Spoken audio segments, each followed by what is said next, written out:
Irreverente. Charlas de la noche con Plácido Garza y Francisco Dubrán Rosillo.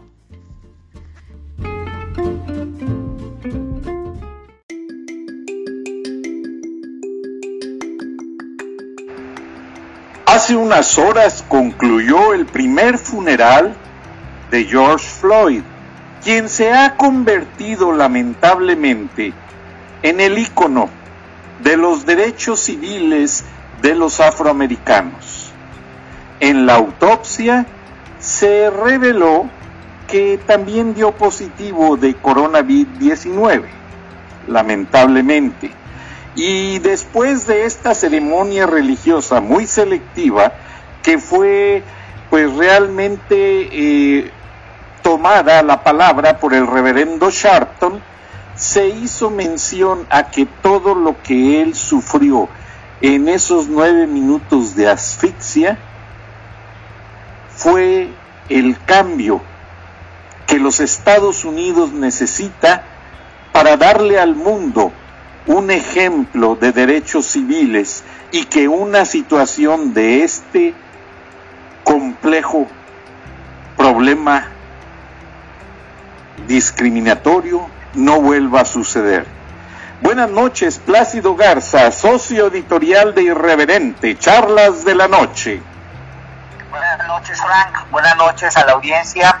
Qué lamentable todo lo que está sucediendo alrededor de la muerte de George Floyd allá en los Estados Unidos, con tantas protestas violentas que se están suscitando.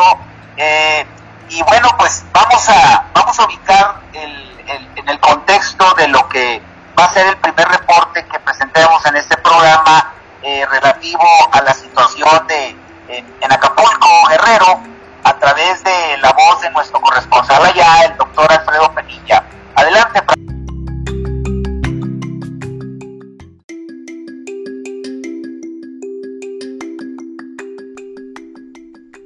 Buenas noches, Frank. Buenas noches, Plácido, y un saludo muy especial a la audiencia que nos acompaña esta noche. Las autoridades del sector salud en México han dado a conocer que en nuestro país hemos superado la cifra de 100,000 contagios de COVID-19 y casi 12,000 fallecidos por este virus. Es por ello que, estando en el pico de la pandemia y tomando en cuenta estos terribles datos duros, resulta increíble que aún existan personas que piensan que esta pandemia es una gran mentira, que es un mito creado para asustar a la gente. Desde hace meses leo en los comentarios de mis publicaciones en Facebook y en otros espacios a varias personas que indican que esto es un fraude y que por lo tanto no se deben seguir las indicaciones que dan las autoridades de salud. La pandemia trajo de nuevo a la luz pública cientos de teorías llamadas de la conspiración, que por cierto han existido desde siempre, que atribuyen esta contingencia, esta crisis de salud, a múltiples factores que no se pueden desde luego comprobar en relación al origen, las causas y los efectos del virus, a macabros intereses industriales, comerciales, políticos y en algunos casos sobrenaturales. Ahora que la mayoría de las personas tenemos acceso a la Internet y en especial a las redes sociales, estas teorías conspirativas se han puesto de nuevo en boga, trayendo consigo todo tipo de explicaciones, algunas de ellas verdaderamente fuera de toda lógica.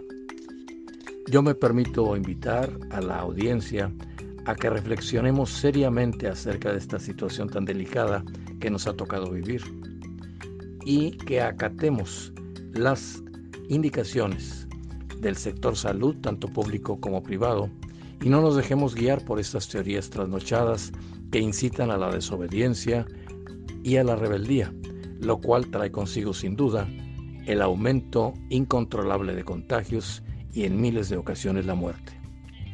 Plácido, Frank y amigos que nos honran con su atención, les abrazo con mucho afecto. Buenas noches desde el puerto de Acapulco, México. Les saluda su amigo Alfredo Javier Penilla. Hasta la próxima.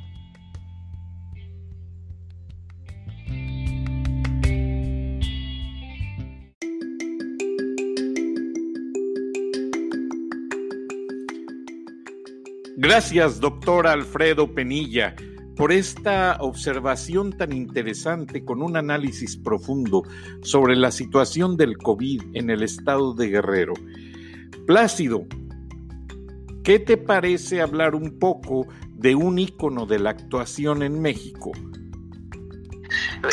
Yo creo que es muy oportuno, no podemos dejar pasar el hecho de que en estos días murió Héctor Suárez, un comediante que cobró mucha fama en México y en otros países, y que adicionalmente era uno de los críticos más severos al régimen de López Obrador, y no solamente de López Obrador. O sea, en realidad Héctor Suárez se caracterizó durante toda su carrera por ser un activista social que desde la plataforma de su gran popularidad se convertía en el portavoz de millones de mexicanos respecto a la corrupción y a muchos otros de los problemas que azotan a México con los políticos de quinta que tenemos. Entonces, yo creo que a manera de testimonio podríamos compartir con la audiencia una de las últimas entrevistas que concedió en la Ciudad de México. Él ya padecía de la enfermedad que le estaba minando inclusive su capacidad de voz, pero se alcanza a percibir muy bien el sentir que él manifestó durante toda su vida hacia la responsabilidad fallida de los gobernantes que tenemos, pero no solamente eso, sino también a la falta de acción por parte de los ciudadanos que nos quejamos, pero que no hacemos gran cosa. Entonces, adelante con el audio, mi querido Frank. Hay algo muy interesante que mencionaba en el sentido de la falta de reclamo, de la apatía. No reclamamos nada, ni carajo de nada. No reclamamos. ¿Cuántas cajas hay en un supermercado? 20, 25. ¿Cuántas trabajan diario? 4, 2, 3. Y las colas son enormes. Y todos los pendejan. Sí. Reclama, cabrón, habla, llama al gerente y dile por qué. Y esas 20 cajas, que chingados, ¿para qué las pusieron? Luego aparecen 8 huevonas a sentarse ahí. Claro. En el banco igual, porque nadie decimos nada. No reclamamos nada. No nos metan un gol malo, no nos marquen un penalti fuera de lugar, lo que sea. Porque entonces sí la hacemos de pedo. Salimos a la calle a romper y a mentar madres y todo, pues, y nos damos la vida. Pero cuando nuestros derechos son violados y pisoteados, se quedan callados, mudos, no dicen nada. Aquí en mexicano, para lo que tiene huevos, es para gritarle puto a un pobre portero que va a despejar una pelota, y escondidos en el anonimato, bájate, cabrón, tú solo y dile puto al portero. Para eso sí tienen valor. Para gritar en bola, puto tú, güey. Reclama, vota y di lo que no te gusta. Esa forma de tirar la piedra y esconder la mano. Exacto. Es un problema muy fuerte, muy arraigado. No, es que vergüenza. Vinieron un equipo de mujeres futbolistas. Le gritaron puta a la mujer cuando despeja. No puede ser. Quítale a Peña Nieto, sí, que no te gusta lo que hace. Eso es tener huevos. Dentro de este país de cobardes, de huevones, de envidiosos. Así es, Plácido. Realmente el señor Héctor Suárez fue un ícono que representó a todos y cada uno de los personajes populares de México. Sí, eso es un hecho, y bueno, pues a manera de testimonio de su carrera, quisimos compartir con la audiencia este fragmento de una de las últimas entrevistas que él concedió, en donde destaca precisamente la apatía de los ciudadanos respecto a lo que está sucediendo con el gobierno de López Obrador en estos momentos. No se está distinguiendo gran cosa lo que está sucediendo con el gobierno de la Cuarta Transformación, de lo que ocurrió con el gobierno de Peña Nieto, y antes con el gobierno de Calderón, y antes todavía con el gobierno de Fox. O sea, estamos prácticamente en las mismas. ¿Cómo lo ven ustedes desde Estados Unidos eso, Frank? Pues tú sabes que básicamente Estados Unidos, a través del Banco Interamericano de Desarrollo y el Centro de Estudios Sociales para Latinoamérica de la Casa Blanca, ha mantenido un plan a través de los que se han visto pues muy lentos los planes de infraestructura. Básicamente México es el país más mermado hasta este momento en cuestión del movimiento de su economía.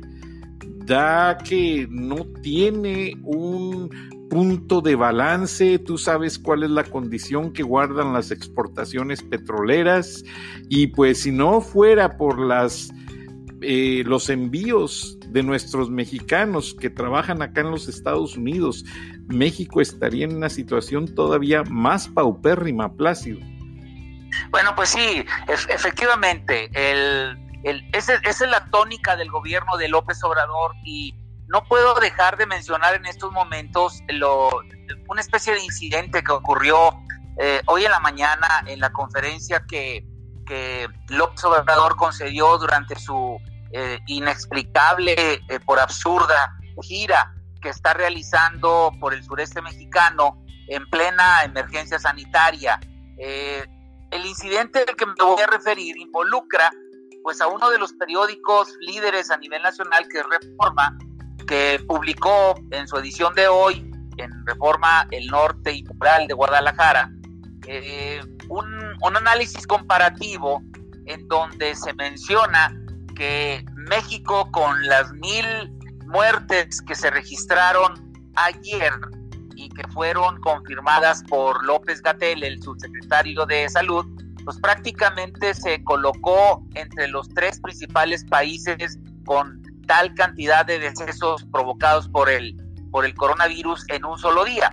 El problema que surgió fue que esa información que López-Gatell mencionó parece ser que no le gustó mucho a López Obrador, porque inmediatamente salieron a decir que el número de muertes que se registraron oficialmente atribuibles al día de ayer en realidad era un acumulado de días anteriores, o sea, cosa que nadie entiende, porque pues, si estuviéramos recibiendo una información puntual todos los días del número de contagiados, del número de pruebas aplicadas y del número de fallecimientos, pues no estarían sucediendo estas cosas.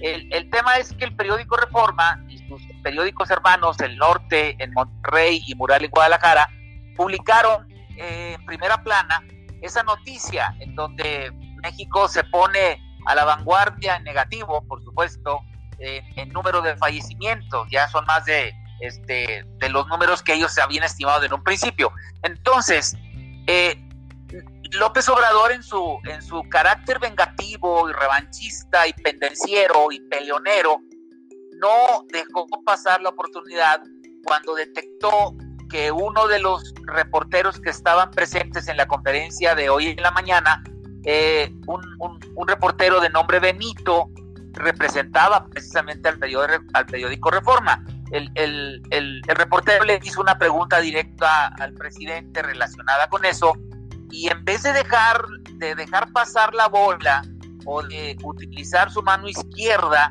de manera diplomática, López Obrador lo confrontó, y fue mucho más allá de que lo haya confrontado, porque se refirió a Reforma como una prensa que está empeñada en destacar el lado sensacionalista de las noticias. O sea, esa es una apreciación que López Obrador tiene desde que llegó a la presidencia, y que desgraciadamente aprovecha cualquier momento para enfrentarse a la prensa. O sea, esto es algo que pues no le conviene, porque de alguna manera está dándonos a entender que siempre va a prevalecer la versión que él trae por encima de las versiones, por más documentadas que están, de los medios de comunicación. Entonces, López Obrador dijo que todos estamos viendo que faltan ajustes a la estrategia sanitaria, por supuesto. Se refería a eso como una manera de justificar lo que está sucediendo con el galimatías numérico que se trae López-Gatell y toda su gente. Entonces, él puso como ejemplo negativo del manejo de la información la nota que publicó Reforma y dice, para que vean ustedes la mala leche de este periódico, dice, hay esa tendencia a ver el lado negativo de las cosas. Pero pues, ¿cuál es el lado negativo si simplemente si se analiza de manera objetiva la información que publicó ese periódico? Pues son números prácticamente, o sea, lo único que se está haciendo es compartir con sus lectores el hecho de que con los mismos números que dio López-Gatell se está construyendo un comparativo que no nos pone precisamente en una muy buena situación a México respecto a los otros países.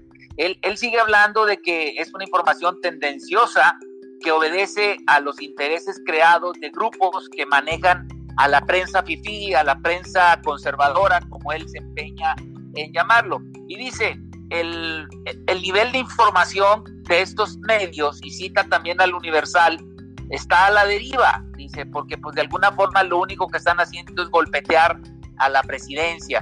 Pero pues este tipo de situaciones, Frank, analizados fríamente, no le hacen ningún favor al gobierno de la Cuarta Transformación, porque sigue habiendo ese afán revanchista, ese afán pendenciero de confrontar a la prensa, de confrontar a sus críticos, y pues desgraciadamente millones de personas que siguen viendo la mañanera fueron testigos de este incidente. Frank, ¿tú cómo ves eso? Pues realmente es una sobrereacción, como dicen en inglés, overreact, que ya no tiene elementos para debatir de una manera loable.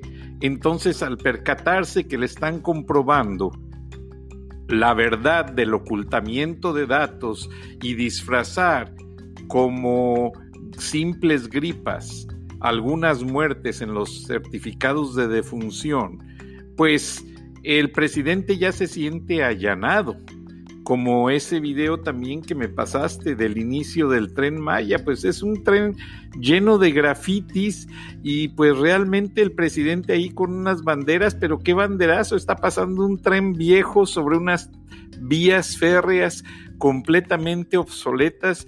Yo no le encontré ni sentido a ese video, Plácido, y se va a tomar 4 días de gira para dar el inicio de banderazo a la construcción del Tren Maya.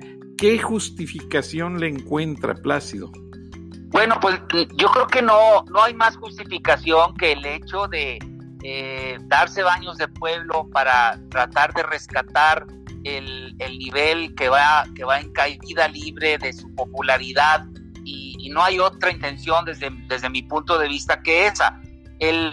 La animadversión que siente López Obrador hacia la prensa crítica de su gobierno lo llevó hoy a construir una frase que yo creo que se va a convertir en un arma que se va a utilizar en contra de él mismo. Él dijo que el hampa del periodismo, cuando no mancha, tizna, y dice que los ataques desesperados hacia su persona están aumentando. Él dice que es falso que México esté en tercer lugar de muertes. Dice que es falso, a pesar de que los números de la Organización Mundial de la Salud dicen otra cosa. En vez de aclarar el galimatías numérico que se aventó López-Gatell, enturbió aún más el ambiente, porque de alguna forma se está enfrentando a una prensa crítica que no le va a perdonar ninguna situación de esta naturaleza. Entonces, él destaca que el buen comportamiento de los mexicanos que se quedan en casa es lo que está logrando, según él, desde su muy particular punto de vista, que la pandemia esté siendo domada. Pero pues los números dicen otra cosa, Frank. O sea, él destaca el buen comportamiento de los mexicanos detrás de los supuestos resultados positivos que se tienen en el manejo de la pandemia. Pero pues, ¿cuál buen comportamiento nos está mostrando él cuando en plena emergencia sanitaria, en estados que están pintados de rojo precisamente por los números que registran de contagiados, él anda en la calle sin tapabocas, está saludando de mano inclusive a las personas que lo abordan en cada uno de estos eventos. Entonces, pues yo diría que el buen comportamiento al que se refiere de los mexicanos no le atañen a él, mi estimado Frank. Así es como yo lo veo. Qué lástima, Plácido. Se nos agota el tiempo. 50 segundos. Bueno, pues simplemente destacar que en este episodio quisimos rendirle tributo a Héctor Suárez. Recibimos el reporte de nuestro corresponsal en Acapulco, el doctor Alfredo Penilla, que nos habla de cómo está la situación actualmente a nivel nacional en el asunto de la pandemia, y finalmente referirle a nuestro auditorio este incidente que ocurrió hoy en la mañana en Chiapas, en donde nuevamente somos testigos del enfrentamiento directo que López Obrador trae contra la prensa que lo critica. No aguanta la crítica, es demasiado sensible, y ese es un defecto que le puede llegar a costar muy caro en las próximas elecciones del 2021. Gracias, Frank, gracias a la audiencia, y esperamos contar con la misma el día de mañana. Gracias, Plácido, que así sea. Buenas noches.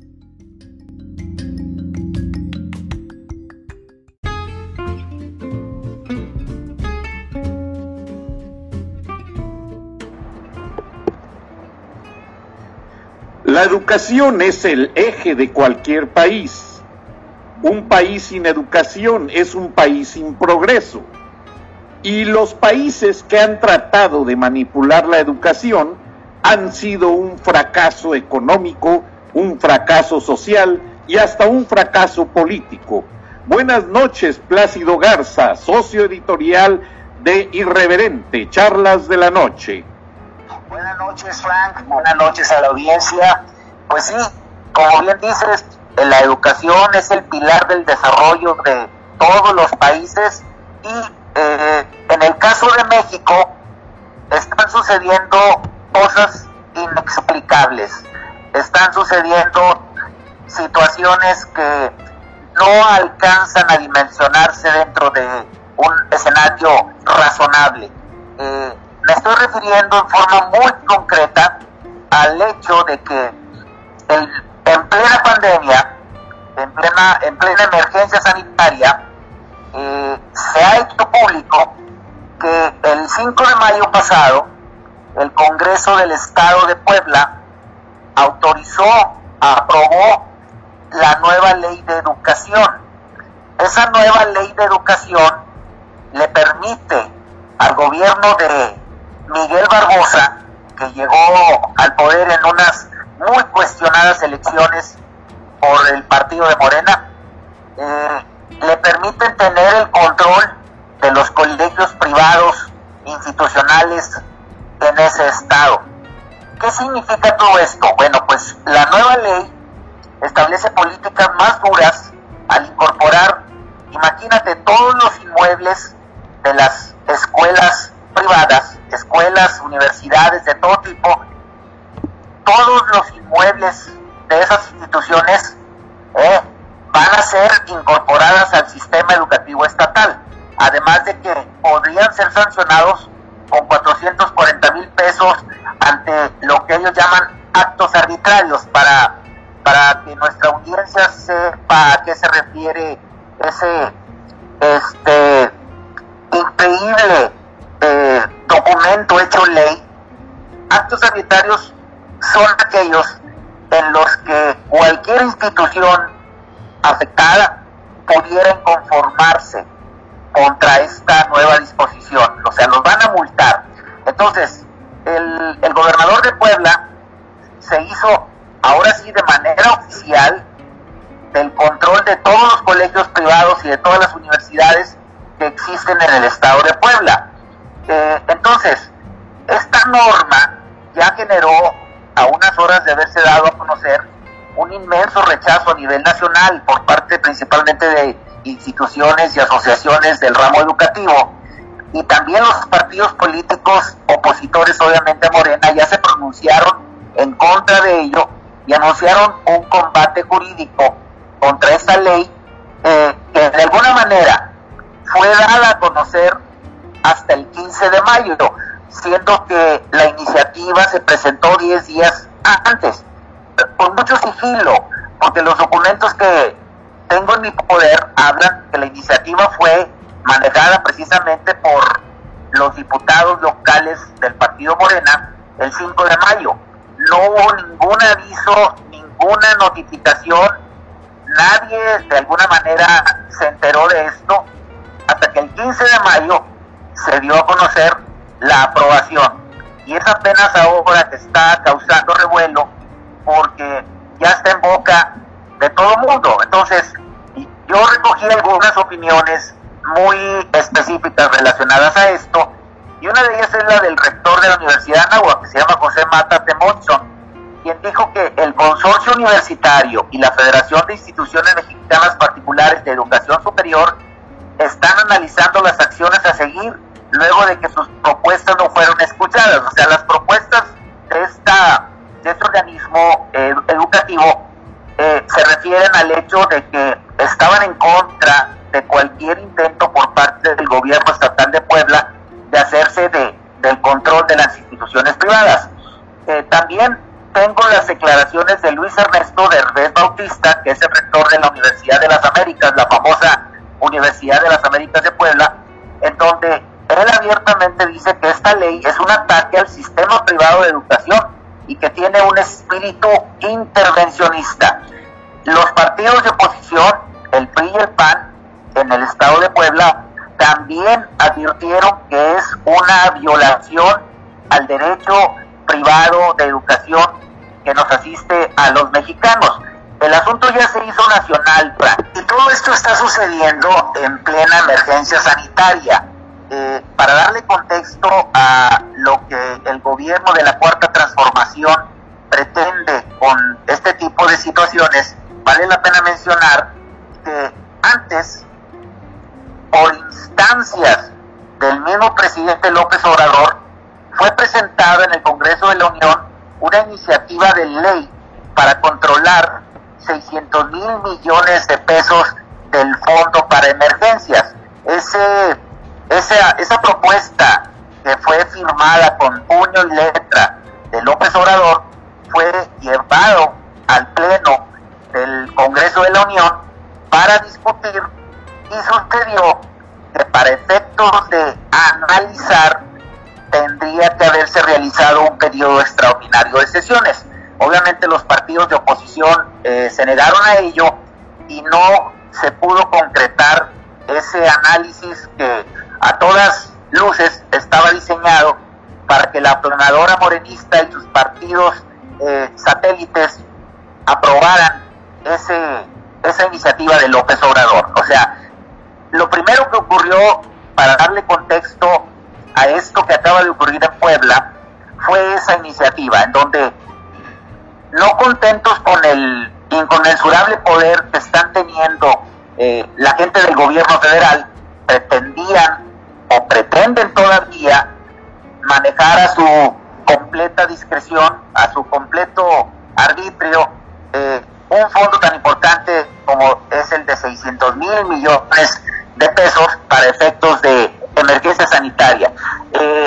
Ahí entraron al quite diputados como Tatiana Cloutier, que mencionó que todavía no se podía decir que dicha iniciativa iba a ser convertida en ley, que porque la tenían que adecuar, y una retórica que ni ella misma yo estoy seguro que ni ella misma entendió, pero el que sí nos explicó con lujo de detalles lo que va a pasar fue el coordinador de la bancada morenista, Ray Delgado, que nos dijo que iban a hacerle algunas adecuaciones para evitar cualquier riesgo de manipulación por parte del gobierno federal respecto al dinero que se utiliza para las emergencias sanitarias. Entonces, existe la amenaza de que esa iniciativa va a ser turnada a comisiones y luego va a ser sujeta al Pleno con la intención de que se convierta en ley el manejo discrecional de un fondo tan importante como es el de las emergencias nacionales por cuestiones de salud. Ese es el primer antecedente para darle contexto. Y luego vino la alucinada propuesta de Alfonso Ramírez Cuellar, que es el presidente de Morena, en donde pretendía fiscalizar a través del SAT los bienes y el patrimonio de los mexicanos mediante visitas a las casas de todos nosotros con el propósito de averiguar el origen de los bienes y de las posesiones que existen en los domicilios particulares. Fue tan absurda esta propuesta del presidente de Morena que el mismo presidente López Obrador la descalificó en el sentido de que era algo propio de él, pero los que ya le tenemos tomada la medida al estilo de López Obrador sabemos que en México no se puede nada en materia de gobierno sin que lo apruebe. Entonces, muy seguramente fue una forma de tentarle el agua a los camotes, simplemente para ver cómo andaba la opinión pública al respecto, y otra vez, en plena pandemia, en plena emergencia sanitaria, nos salieron con eso. Pero el colmo es esto que acaba de ocurrir, Frank, porque ahora se están tratando de meter abierta y declaradamente con la educación privada, que es un derecho incluso constitucional. El nivel de intentos que está teniendo la Cuarta Transformación ya es inaudito, con el propósito de hacerse de cada vez más poder. Yo tuve oportunidad de platicar con algunos líderes de organismos cívicos y educativos en el estado de Puebla, y me dicen que esto es de facto una expropiación, y ya se está hablando de que esta es la primera expropiación de la Cuarta Transformación. Entonces, tenemos en los últimos meses 3 hechos que le ponen al escenario nacional una señal de alerta ya de tipo roja, porque está sucediendo todo en un ambiente en donde el mismo gobierno le pide a los mexicanos que nos concentremos en todo lo que tiene que ver con la pandemia, que no hay elementos distractores. Pidieron tregua, pero quienes están rompiendo con ello son precisamente los que mueven los hilos del Palacio Nacional. Entonces, ante esta situación, me di a la tarea de sondear qué se puede hacer al respecto y contestar de alguna manera las interrogantes que surgen por parte de la sociedad civil respecto a esto que está sucediendo. Hay cientos de correos que hemos recibido desde que esta situación se confirmó en el estado de Puebla, de gente que pregunta qué se puede hacer, qué alternativas hay. Y entonces, analizando el hecho de una manera muy objetiva, pues una de las alternativas que existen es levantar la mano, como lo hemos dicho muchas veces, y ya salir del anonimato todos aquellos que critican, que elaboran memes, que no pasan de las pláticas cibernéticas, y como que ya llegó el momento de elevar la mano, sacar la cara y romper ese anonimato en el que están metidos muchos en sus casas con el pretexto de la pandemia y refugiados en sus respectivas zonas de confort. Entonces, muy concretamente, analizando esta situación y dándole respuesta a las preguntas que están en la boca de miles, si no es que de millones de mexicanos, de qué hacer ante esto que es una expropiación de facto del sistema educativo de Puebla, pues ahí está, por ejemplo, el movimiento que encabeza Pedro Luis Martín Bringas. Es un empresario muy conocido, es muy fuerte por todo lo que hace su organización a nivel nacional, y está liderando con, yo diría que en mucha valentía, un movimiento que pretende unificar precisamente el sentido crítico hacia el gobierno de López Obrador. En anteriores capítulos de este noticiero yo me he referido directamente al sector empresarial, preguntándole, bueno, ¿qué esperan? Y cuando todavía no sucedía lo de este burdo intento por quedarse con la educación privada, cuando todavía eso no pasaba, yo les preguntaba a los empresarios del país, bueno, ¿qué están esperando, señores? Para de una vez sumarse de una manera clara, abierta y declarada, ¿sí? en contra de lo que está sucediendo con la Cuarta Transformación. Ahora que está pasando esto, pues vuelvo a preguntarles con más énfasis todavía, señores empresarios, ya es hora de que la iniciativa privada se convierta en pública. Ya llegó el momento de levantar la mano, y si buscan un conducto legitimado de cómo expresar esa inconformidad con acciones muy concretas, yo les diría, ahí está Pedro Luis Martín Bringas, está listo para darle cauce precisamente a esa inquietud. El nivel de organización que tiene su movimiento es tal que está abarcando ya a prácticamente todo el territorio nacional. Yo creo que ya llegó el momento de vencer la ingenuidad de muchos empresarios que siguen pensando que esto se resuelve pasando el brazo por encima a López Obrador y llevárselo como un amigo para decirle, no, mira, hombre, no es por ahí, es por acá. Yo creo que el nivel de agresividad que está teniendo la Cuarta Transformación, insisto, en plena pandemia, ya no da para otro recurso, que es la manifestación legal, respetando la Constitución, por todos los medios lícitos, y volverse ahora sí un contrapeso contra lo que López Obrador pretende, o sea, un acopio del poder que no se veía en México, yo creo que en su historia moderna. Entonces, quiero resumir todo esto para dar paso al siguiente espacio de una manera muy concreta. Para todos aquellos que están preguntando qué hacer ante un hecho como el que se está consumando en Puebla, yo les diría, está el conducto que Pedro Luis ha abierto. A mí me consta que tienen abiertos todos los canales de comunicación para que la gente se adhiera y que se le dé forma a un movimiento organizado que cuando el momento llegue, cuando la pandemia pase, va a ser bien difícil de que la gente se convenza de quedarse en su casa.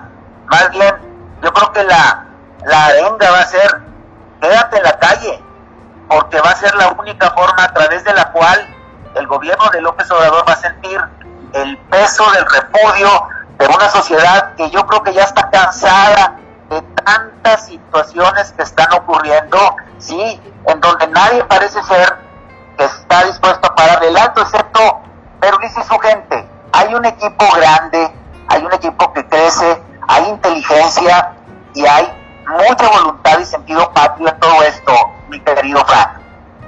No, y en inglés hay una frase, un proverbio, Plácido, que dice, I keep my enemies close.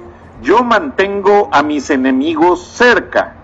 Hace unos días, en uno de nuestros episodios, tú mencionaste que el empresario Carlos Slim se acerca mucho al presidente López Obrador.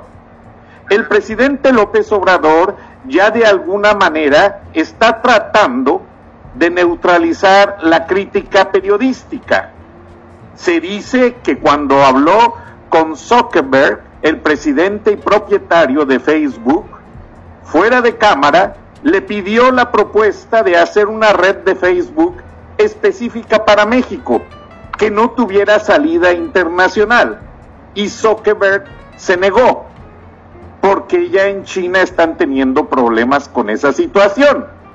Y dentro de los planes del equipo militar, el segundo paso que tiene en mente López Obrador, y que no lo dice, es manipular y adjudicarse las redes análogas y celulares de telefonía. O sea, en un momento a otro no te extrañe ver soldados y miembros de la Guardia Nacional parados en todas las antenas de transmisión celular y en todas las cajas de control de la telefonía análoga, Plácido. Gracias, Plácido, pues es algo realmente que nos enorgullece y es algo en exclusiva para este programa que gracias a ti, Plácido, hemos logrado conseguir que la señora Beatriz Pajés colabore con este programa en el cual millones de mexicanos, millones de latinos en general y hasta anglosajones escucharán su punto de vista. Vamos a escucharla. Plácido, Frank, los saludo con gusto desde la Ciudad de México. Buenas noches. Buenas noches también a quienes nos escuchan en Estados Unidos y otros países.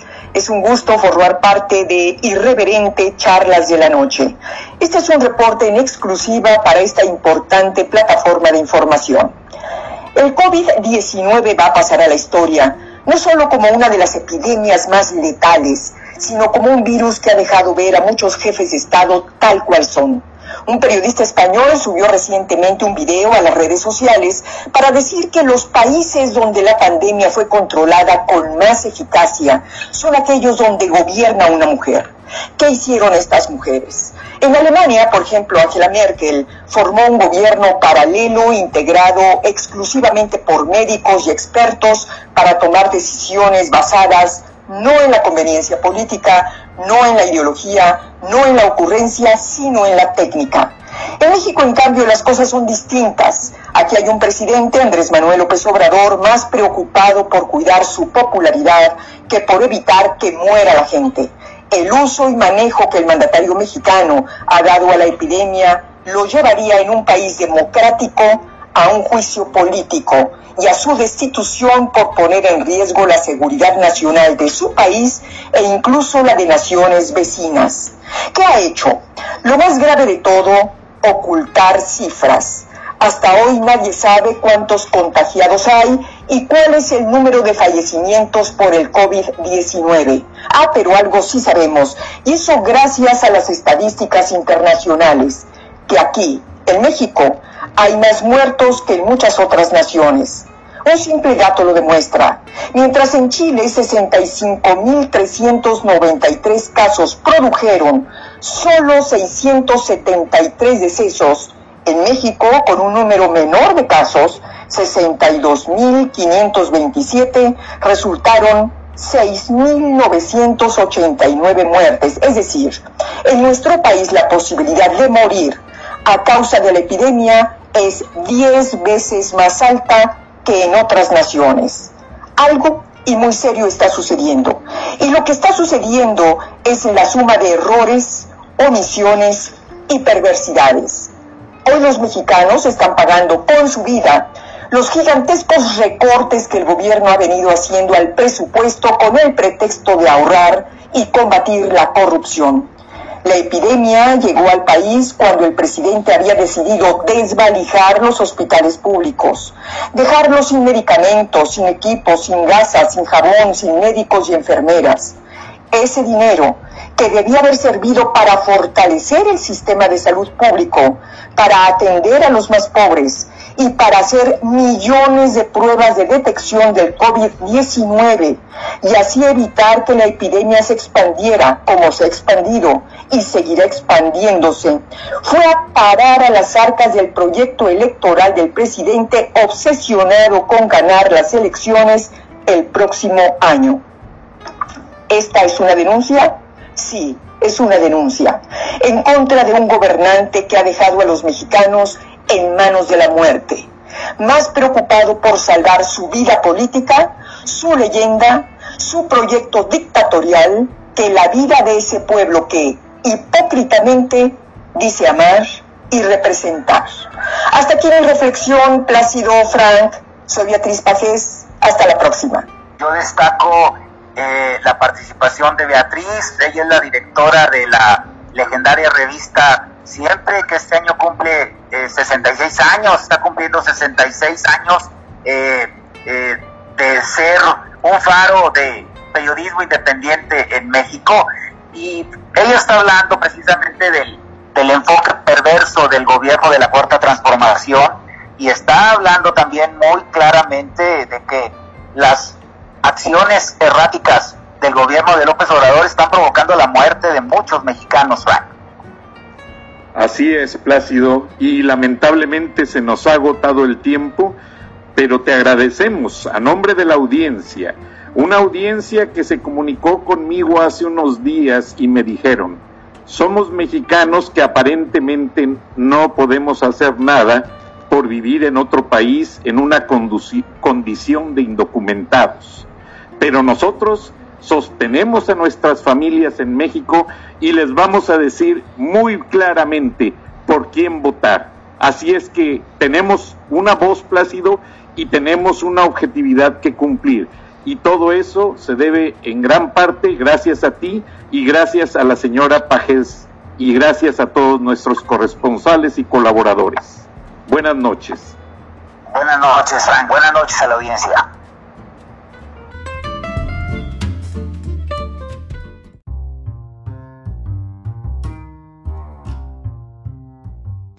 Escuchaste el análisis de la noticia, transparente como el agua, en Irreverente, Charlas de la Noche, con Plácido Garza y Francisco Durán Rosillo.